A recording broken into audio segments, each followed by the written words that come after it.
Nós somos a primeira igreja batista em Itapevi. Que a mensagem a seguir possa abençoar sua vida. Hoje, domingo de Páscoa, uma feliz Páscoa a todos. E é importante lembrarmos que na Páscoa, no domingo, nós celebramos a ressurreição de nosso Senhor. Mas antes da ressurreição, na sexta-feira, feriado, nós nos lembramos da crucificação do nosso Senhor. E hoje eu quero trazer um tema onde nós vamos olhar para a cruz, nós vamos falar da crucificação e nós vamos chegar então a este domingo de Páscoa da ressurreição. E o tema da nossa mensagem é Páscoa, a celebração da nova vida. Hoje, 21 de abril de 2019, nós estamos comemorando então a Páscoa. Mas o que de fato estamos comemorando na Páscoa? Embora essa pergunta possa parecer a você, quem sabe, irrelevante, contudo, em nossos dias, a Páscoa, assim como o Natal, tem sido compreendida mais pelo seu valor comercial do que pelo seu valor histórico e também pelo seu valor espiritual. Então, nós vamos tentar compreender a Páscoa a partir de sua origem.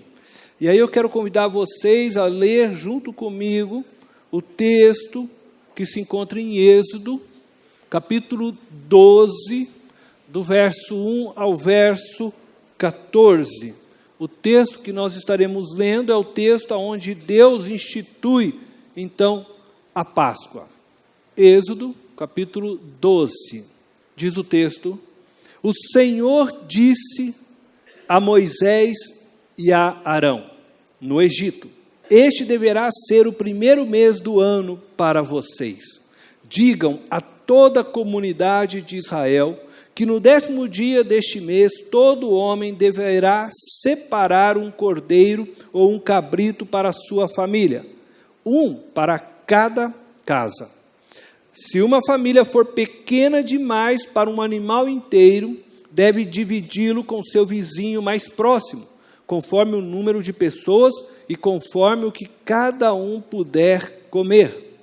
O animal escolhido será macho de 1 ano, sem defeito, e pode ser cordeiro ou cabrito.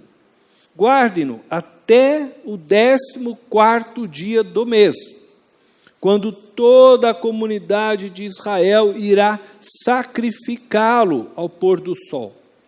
Passem então um pouco do sangue nas laterais e nas vigas superiores das portas das casas nas quais vocês comerão o animal.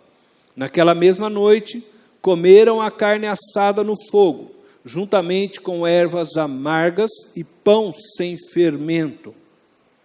Não comam a carne crua, nem cozida em água, mas assada no fogo, cabeça, pernas e vísceras. Não deixem sobrar nada até pela manhã. Caso isso aconteça, queimem o que restar. Ao comerem, estejam prontos para sair, cinto no lugar, sandálias nos pés e cajado na mão. Comam apressadamente. Esta é a Páscoa do Senhor. Naquela mesma noite passarei pelo Egito e matarei todos os primogênitos, tanto dos homens como dos animais, e executarei juízo sobre todos os deuses do Egito. Eu sou o Senhor. O sangue será um sinal para indicar as casas em que vocês estiverem. Quando eu vir o sangue, passarei adiante. A praga de destruição não os atingirá quando eu ferir o Egito. Este dia será um memorial que vocês e todos os seus descendentes o comemorarão como festa ao Senhor. Comemorem-no como decreto perpétuo. Oremos.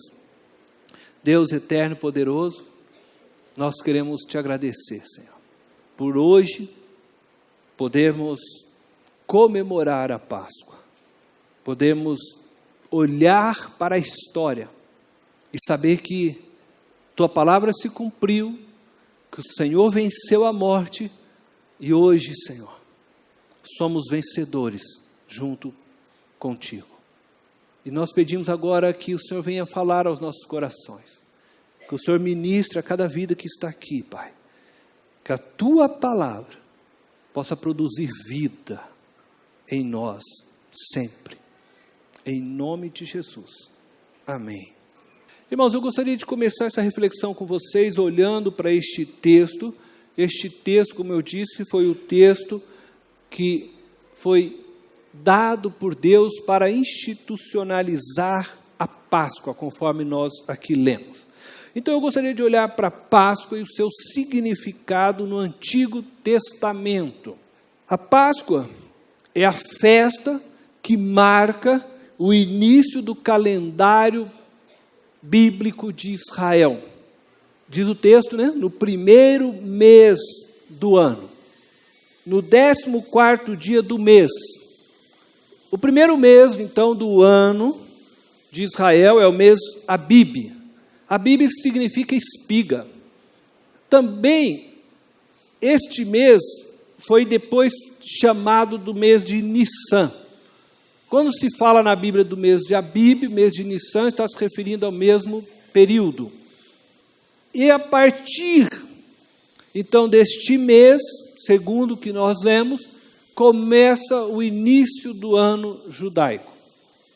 A palavra Páscoa, no hebraico, Pessah, significa literalmente passagem ou passar por alto, passar por cima, pois o anjo do Senhor, na 10ª praga sobre o Egito, passou sobre toda a casa dos egípcios, conforme lemos, levando morte a todos os primogênitos da terra do Egito.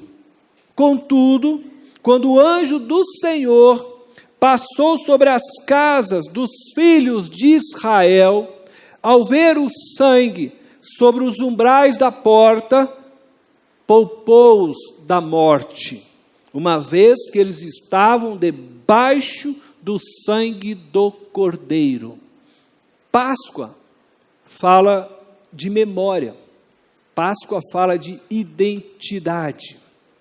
Veja que Deus diz que eles deveriam comemorar. Seria um memorial para eles. Portanto, a festa da Páscoa é uma festa instituída por Deus como um memorial para que os filhos de Israel jamais se esquecessem de que foram um dia escravos no Egito e que foram libertados pela mão poderosa de Deus, trazendo juízo sobre os deuses do Egito e sobre o faraó e todo o governo do Egito. Eles nunca deveriam se esquecer de onde vieram, da escravidão. E deveriam sempre se lembrar de quem os libertou, o Deus de Israel. Eles saíram da escravidão para a liberdade, do Egito para a terra prometida, Canaã. Eles saíram de um ajuntamento de pessoas sem governo, sem estrutura escrava, para se tornarem uma nação, povo de Deus, um reino de sacerdotes de uma nação santa, para o Deus de Israel, conforme podemos ver em Êxodo, capítulo 19, no verso 6. Portanto, isto é a Páscoa para os judeus.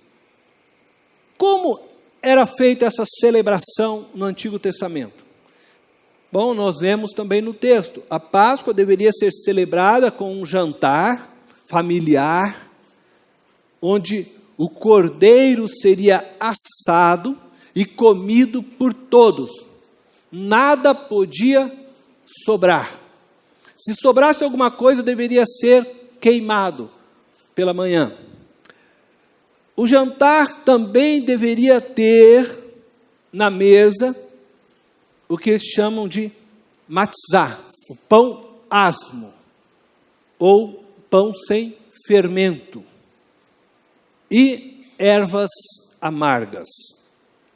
O pão sem fermento era para lembrar que na noite da Páscoa, no Egito, eles comeram às pressas. Veja que Deus mandou que eles comessem apressadamente. Por isso, não havia tempo para fermentar. Por isso, o pão deveria ser sem fermento. E as ervas amargas eram para lembrar como a vida no Egito era amarga, era sofrida. 400 anos de sofridão. 400 anos aproximadamente vivendo como escravos. Desde o século 6 antes de Cristo, os judeus estabeleceram uma ordem para o jantar pascual. Uma ordem. Ordem, na palavra hebraica, significa seder. Por isso, o jantar da Páscoa se chama seder. Hoje, assim eles chamam. Significa que tem uma ordem, uma liturgia, existe uma organização passo a passo nesse jantar. E assim, desde o século 6 antes de Cristo, na mesa, eles colocam um prato. O prato se chama keara. E se eu pronunciar algumas palavras erradas, vocês me perdoem, tá? Nele nós dispomos os elementos que iam na mesa. Alguns elementos que hoje constam nesse prato, no jantar, no seder, não existiam no tempo de Cristo. Por exemplo, beitzá. Beitzá é um ovo cozido e ele representa algumas coisas. Uma oferta ao cordeiro, uma oferta de Páscoa. Como eles não podem mais levar o cordeiro ao templo, eles apresentam isso como se fosse o desejo deles de estarem oferecendo uma oferta, então, no período da Páscoa. Simboliza também o luto pelos primogênitos. Eles queimam a casca do ovo, simbolizando o luto dos primogênitos que morreram no Egito. E também simboliza a esperança da reconstrução do templo, porque o ovo é o símbolo do nascer, né, de novo, e aí a reconstrução do templo. Como o templo foi destruído no ano 70 depois de Cristo, depois é que então foi colocado o ovo, né, como parte da mesa e da festa judaica na Páscoa. Bom, outro símbolo que não tinha então no tempo de Jesus é o zeroa, significa braço. É um osso de cordeiro que representa o cordeiro pascual. Na época de Jesus ainda sacrificava-se o animal e então eles comiam. Como no ano 70 depois de Cristo, né, volto a lembrar, o templo foi destruído, então eles não mais sacrificavam animais, porque não tinham mais o templo, eles então passaram a colocar um pedaço de osso no prato, lembrando o animal que deveria ser sacrificado, o cordeiro. Outro, né, elemento é o maror. Maror é o nome dado às raízes amargas, ou ervas amargas, que simbolizam, então, a amargura do tempo de escravidão. Alguns colocam alface romana, outros fazem uma raiz, e eles misturam essa raiz com vários elementos, e ela fica uma pasta, né? Tá? Outro elemento da mesa é o carpaz. Carpaz é uma batata cozida ou cebola que representa o duro trabalho dos hebreus no Egito. Elas, então, antes de ser comida, eram molhadas num pote com água salgada, que simbolizava as lágrimas derramadas pelos judeus durante a escravidão. O outro prato é o haroset. Se escreve, né? Vocês vão ler charoset, mas se diz haroset. Uma pasta doce, que se assemelha a um barro, lembrando o barro que os filhos de Israel amassavam no Egito para fazerem tijolos. É uma mistura de maçã, uva passas e nozes.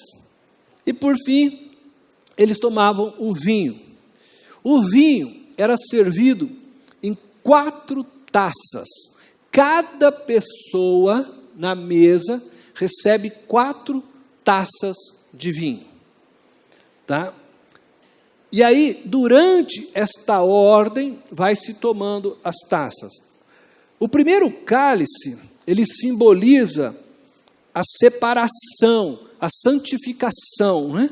Quando eles então foram separados ainda para o jantar. É o processo de santificação, onde diz o texto para eles: tirarei a carga de sobre Israel, a carga do Egito, né, de sobre Israel, é um processo de santificação. O segundo cálice para eles simboliza a libertação, onde Deus dá a palavra: e vos libertarei da escravidão. O terceiro cálice, preste atenção agora, o terceiro cálice simboliza a remissão. Este foi o cálice que Jesus usou para instituir a ceia que hoje nós tomamos, afirmando ser ele, então, o Cordeiro, aquele que iria fazer a remissão dos pecados do mundo. E o quarto cálice, que é o último que eles tomam, simboliza, então, a adoção do povo. E aí, Jesus usa este último cálice para dizer: este é o cálice da nova aliança que eu faço convosco. Bom, então vamos falar um pouquinho, já que falamos aqui de Jesus e como ele fez, da Páscoa e o seu significado no Novo Testamento. Quando Jesus celebrou o seu último jantar de Páscoa com seus discípulos, ele seguiu essa tradição judaica que eu acabei de falar com vocês, tirando os elementos que ainda não faziam parte, porque na época de Cristo, como eu disse, o templo ainda existia, e eles faziam o sacrifício do cordeiro, tá? Mas nas demais ordens, elas existiam já no tempo de Jesus, e Jesus participou da ceia desta forma como nós aqui falamos. Como cristãos, nós não precisamos mais celebrar a Páscoa judaica, da mesma forma que os judeus faziam, celebravam. A Páscoa judaica, ela era a sombra da Páscoa cristã, promovida então pelo próprio Deus em favor do homem. A Páscoa judaica, ela é uma tipologia da Páscoa cristã. Jesus, que participa daquela Páscoa, ele dá um novo significado a ela a partir da sua morte. Mas, apenas para nós visualizarmos essa tipologia, rapidamente, veja só, na Páscoa judaica você tinha um cordeiro, um animal. Esse animal era imolado, representando, simbolizando, então, a remissão de pecados. Por isso, né, nós vemos que o anjo passou sobre as casas e não trouxe a morte, por causa daquele sangue ali simbolizado. Mas aquele cordeiro, na verdade, ele estava apontando para Jesus Cristo, Cordeiro de Deus. Por isso, uma tipologia. Ele simboliza, ele representa aquele que viria e que, sim, tiraria o pecado do mundo. Lemos que o cordeiro deveria ser comido sem que nada sobrasse. todos deveriam ficar bem cheinho do cordeiro, né? Bem alimentado, bem sustentado. De certa forma, também nós precisamos estar cheios de Cristo em nós. Nós precisamos nos alimentar da vida de Cristo. Nós precisamos, o próprio Cristo então usa a figura do pão para mostrar que Ele é o alimento que nós precisamos. O pão que nós temos que comer. Ele diz que Ele é o pão do céu. Ele usa essa figura. Em outro texto, em João, ele chega a dizer que deveriam comer da sua carne, lembrando do cordeiro, porque nós precisamos sim ser cheios da vida de Cristo, nos alimentarmos plenamente. Mas também nós nos lembramos aí do Egito. O Egito é o lugar da servidão. E hoje nós olhamos para o mundo como lugar da servidão. O Egito é uma tipologia do mundo que nos cerca. E a libertação do Egito é a tipologia da libertação deste mundo caído, deste mundo que quer nos envolver com a sua cultura pecaminosa, com seus conceitos e ideias pecaminosas. Portanto, a Páscoa judaica é uma tipologia da Páscoa cristã. A Páscoa judaica sempre apontou para o Cordeiro de Deus, que tira o pecado do mundo. Ela sempre apontou para uma coisa maior do que a libertação de Israel do Egito. Ela apontava para a libertação do ser humano da lei do pecado. A Páscoa judaica não era só a passagem do anjo do Senhor, dando vitória a cada cidadão israelense, a cada casa que tinha o sangue do Cordeiro, mas era, sim, o anúncio da vitória de todo ser humano sobre a morte através de Jesus Cristo, o Cordeiro de Deus, sacrificado na cruz. Não era só a vitória de Israel, mas da humanidade. A Páscoa judaica, ela era o início de uma nova vida para os judeus. A Páscoa cristã se tornou o início de uma nova vida para todo aquele que crê em Jesus Cristo, o Cordeiro de Deus. A Páscoa cristã é mais ampla, abrangente, aberta a todos, porque a Páscoa judaica, ela apontava para o que Deus ainda iria fazer. Jesus foi crucificado durante a festa da Páscoa judaica. Ele é o Cordeiro de Deus que tira o pecado do mundo, conforme afirmou João Batista. Nós lemos em João, capítulo 1, verso 29. No dia seguinte, João viu Jesus aproximando-se e disse: vejam, é o Cordeiro de Deus que tira o pecado do mundo. Assim como o sangue do Cordeiro poupou a vida do primeiro filho de cada família judaica, o sangue de Jesus nos livra da morte e da condenação eterna. E diante desta nova realidade, é que Jesus dá um novo significado aos elementos do jantar pascal. O pão passou a sinalizar o corpo de Jesus, que foi oferecido por nós. E o vinho, o sangue, que pagou o preço dos nossos pecados, firmando uma nova aliança conosco. Em Mateus capítulo 26, do verso 26 ao 28, nós lemos estas palavras de Jesus. Enquanto comiam, Jesus tomou o pão, deu graças, partiu e o deu aos seus discípulos, dizendo: tomem e comam, isto é o meu corpo. Em seguida tomou o cálice, deu graças e ofereceu aos seus discípulos, dizendo: bebam dele todos vocês, isto é o meu sangue, o sangue da nova aliança que é derramado em favor de muitos, para o perdão de pecados. A ceia que celebramos mensalmente em nossa igreja, e que todas as igrejas o fazem, é a representação da festa pascual. Todas as vezes que celebramos a ceia do Senhor, nos lembramos da morte e ressurreição de Jesus, que nos libertou da escravidão do pecado e nos deu uma nova vida, vida eterna, vida abundante, transbordante. Cristo nos tornou participantes de sua vida.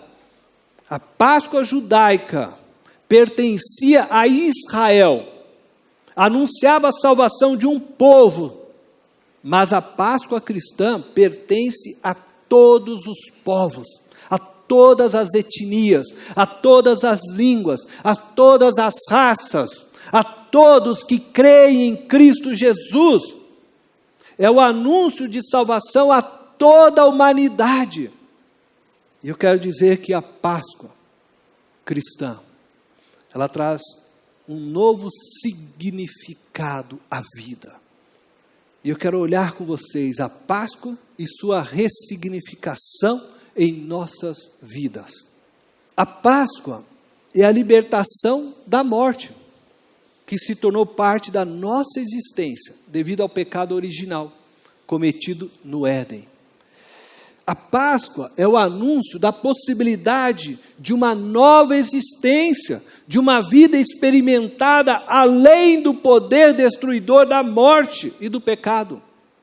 A Páscoa é a reafirmação de que a vida vence a morte, de que ela sempre ressurgirá quando se confia no Criador, o autor da vida e fonte de vida. Páscoa é ressurreição, é recomeço, é retomar a história, é continuar caminhando em frente, crendo na vitória. A Páscoa ressignifica as nossas vidas, porque Jesus proveu a nossa libertação na cruz, em todas as dimensões de nossa vida, da sua vida, das nossas vidas. Libertação pessoal. A escravidão era um drama israelita, que já durava 400 anos aproximadamente. Veja só, um escravo não tem cidadania, não tem direito, identidade, liberdade, sonho. Os seus horizontes limitam-se à vida de escravidão. O escravo não tem o direito de ser alguém, ele se torna um ninguém, que vive a expectativa de ser alguém. E como isso é triste, você olhar para si, se ver como um ninguém, sonhando em ser alguém. E talvez essa seja a maior angústia dos corações dos homens. Nós éramos escravos do pecado.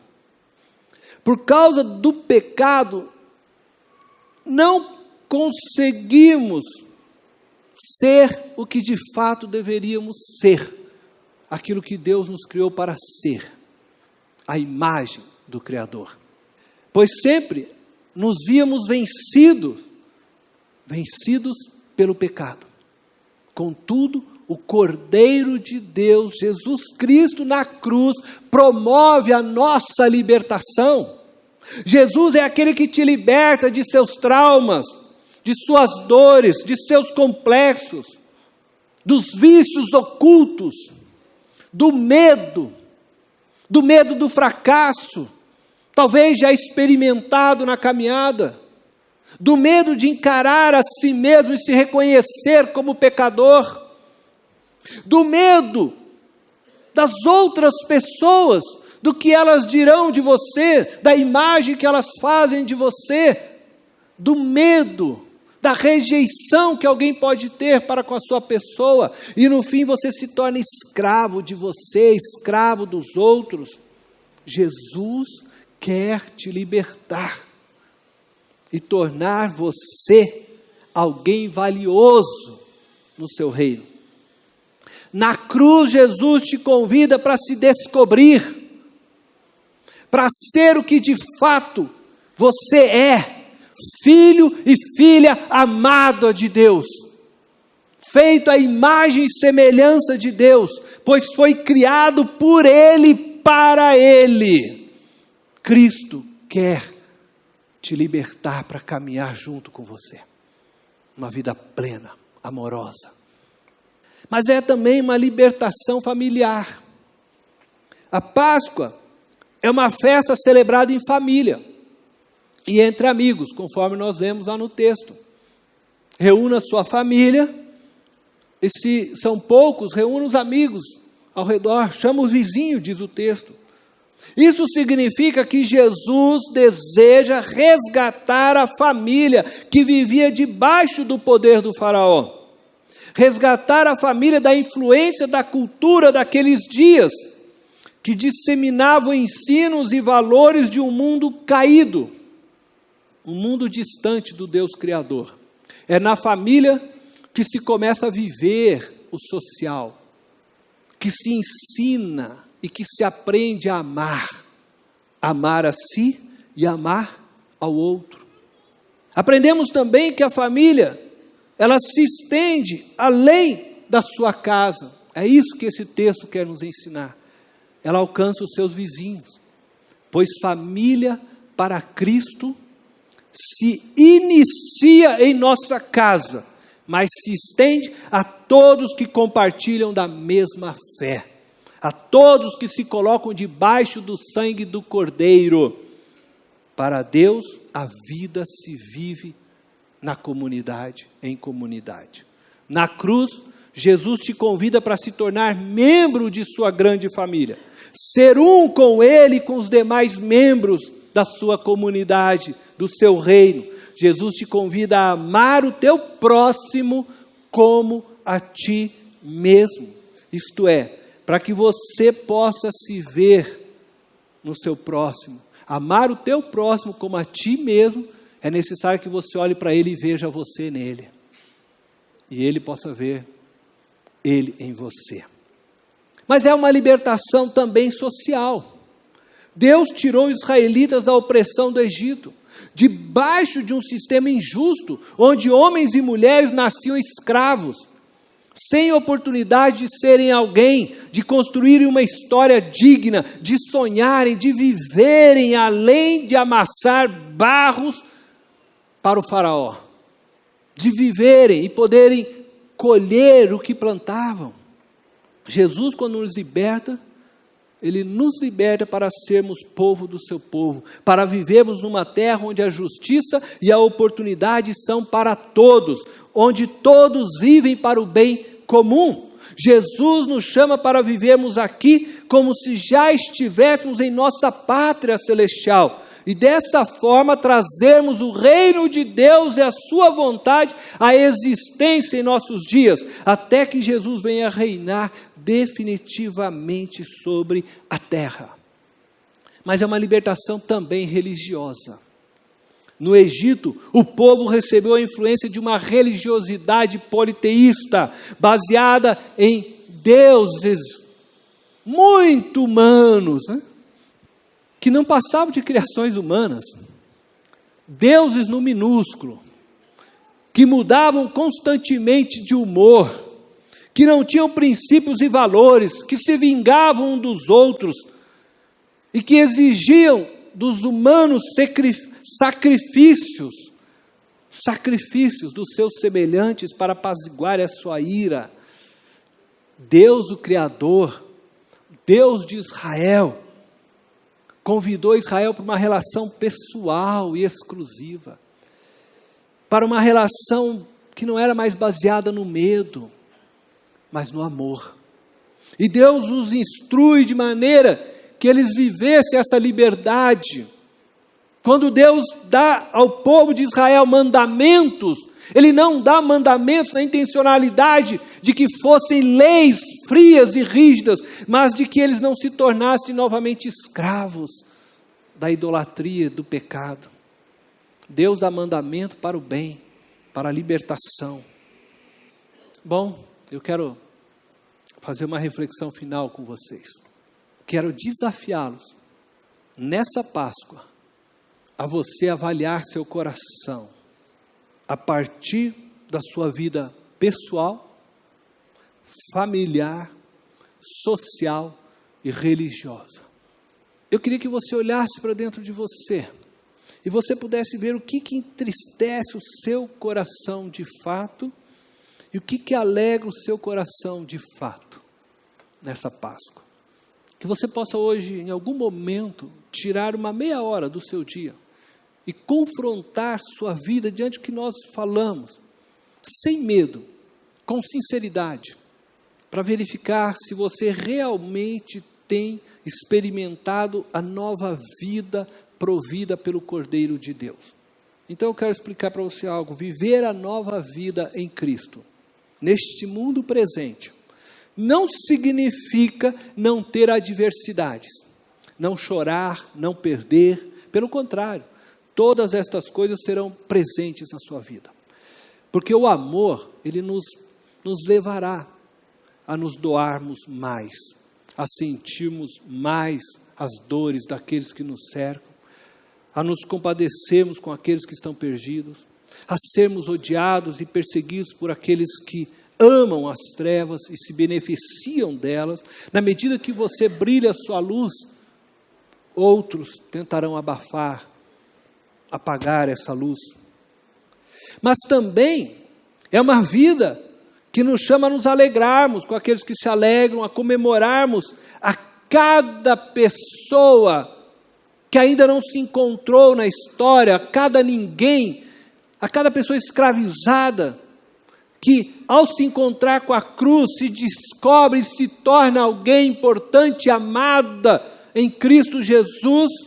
Sim, nos alegrarmos com a conversão e com a salvação dessas pessoas, a festejarmos cada família que se compreende como parte da grande família de Deus, e que estabelece em seu lar os princípios e valores de Deus, a nos alegrarmos com sociedades, tribos, grupos que se tornam mais justos, que criam leis que promovam a dignidade da maioria, a nos alegrarmos com cada um que deixa a religiosidade e que abandona a tentativa de alcançar Deus por seus esforços pessoais e passa a viver uma relação pessoal com Deus, baseada exclusivamente na graça, no favor imerecido, mas disponível a todos em Cristo Jesus, que vive uma relação com Cristo baseada no amor.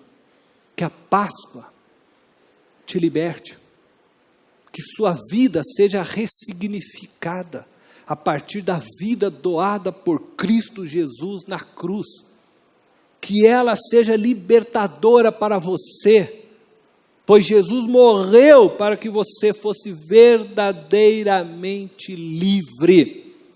E eu termino com as palavras de João 8,36, portanto, se o Filho os libertar, vocês de fato serão livres. Que você possa viver a Páscoa, a liberdade que Cristo conquistou para você. Feche os teus olhos. Pai amado eterno, graças te damos, Senhor, por estarmos hoje celebrando a vida e saber que o Senhor ressignificou as nossas vidas, que o Senhor trouxe novo sentido ao nosso ser e que hoje, Deus, podemos sim celebrar a vitória, a ressurreição, porque nascemos de novo, fomos ressurretos, Senhor, para esta nova vida, a vida plena em liberdade, numa relação poderosa, viva, pessoal contigo.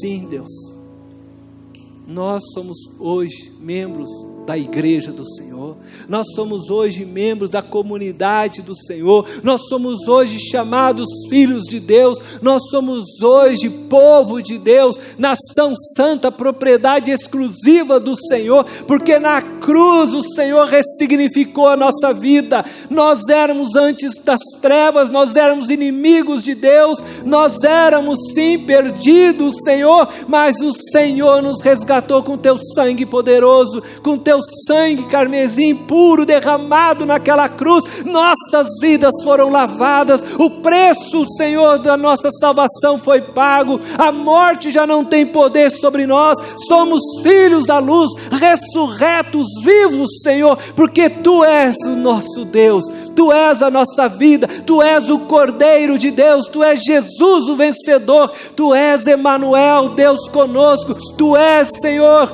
Filho de Davi, a raiz de Davi. Senhor, nós Te adoramos, Tu és o pão que veio do céu, que nos alimenta, Senhor, que nos dá vida, Tu és vida eterna, Tu és ressurreição, Senhor, Tu és o leão de Judá, Tu és o nosso general, a Ti, Senhor, nós rendemos nessa manhã nossa adoração, a Ti nós rendemos nossas vidas, Tu és Deus, Jesus, Tu és Deus, aleluia, toda a honra, toda a glória pertence a Ti, Senhor.